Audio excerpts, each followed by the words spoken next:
It's because I did so many sneezes at school. Okay, hi guys, welcome back to our channel. Today, actually not today, it's already nighttime.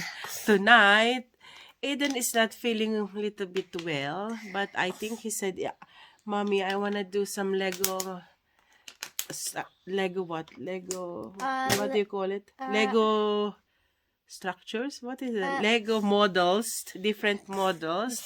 And he wants you guys to watch him how he do it. He just wanna you guys to what do you call it? To see how my son is very good in making things out of Lego. Actually, the Lego that he's gonna use is the Duplo one. You know, the big one. But not the small one. That's not the, but he's good as well with the small one. But I like mostly the big one, the deep Lego. And then Aiden as well is going every Monday after school.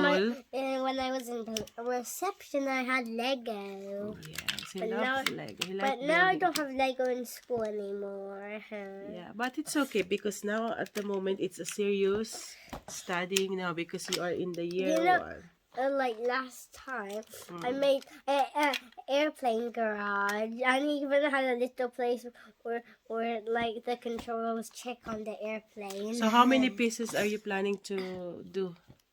How many models are you planning to make? I already made one. So, yeah, but you have to start again because you're gonna show them. Well, first I'm gonna show my first one. Okay, this one every time when he comes home, coming from school, he's just doing some. You know, the one he loves playing is the Lego. This is it. Yeah, this is the Duplo one. Do you know how I love destroying? I just like throwing it on the ground. Yeah, that's what I do.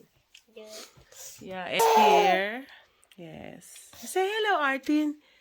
Hello. Hello, Artin. Bye-bye.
All right, guys, we are back. We just had a little bit of dinner and a little bit of drama while in the dinner because this little boy, this boy is not eating his dinner as usual. It's like all the time penitensya. Lagi may penitensya kapag kakain. And now, he's crying again because he just want to eat the sweetie things. Yung gummy bears gusto niya kainin nang hindi siya kumain ng dinner. So, comment down below guys kung dapat bang ibigay kay Aiden yon kasi hindi siya kumain. Or just leave. But this boy is good. He eat rice and broccoli. Are you gonna show your things to them? Are you finished with your Lego? Okay, show them. Alright guys, it's the next day. We haven't, Aiden did not finish his Lego yesterday because there's a bit of drama. It's when I broke my Lego. Yeah, and now he's gonna show you guys. Go show them and explain to them. Wait, anak, wait. Lego tree house, but it's not like finished off. It's gonna work on here. It's his treehouse Lego, okay? But most of it is finished. I made a bridge, I made slide and girls doing tricks on it, and stairs to get to here, and get to this slide. This stairs. And the cheeky stair that's at the front, that's hiding here, there. That goes up to the treehouse. Yeah, this is his treehouse. And a very long, like place, but I forgot that I didn't married, so I don't too not safe. Alright guys, he loves building Lego and I'm gonna put some picture on the or what you call it on the video, on our video, so you will see some of his things as well that he made, some of the models that he made. And at the moment Artin is not being happy now. We are on the way to school now. So guys, thank you for watching. Don't forget to like, share, and subscribe. See you on the next one. Bye. What are you gonna say, Ellie? Bye on the next video. Bye. Artin, bye-bye. This is how we do in the morning. It's very chaos. We are lucky that our Aiden school is just like 2 minutes walk from our house. It's just on the back of our house. So it's really good that we are always rushing, to be honest. Even we wake up early because I'm a little bit, you know, I have a schedule. I want like on point. Okay guys, see you on the next one. Bye.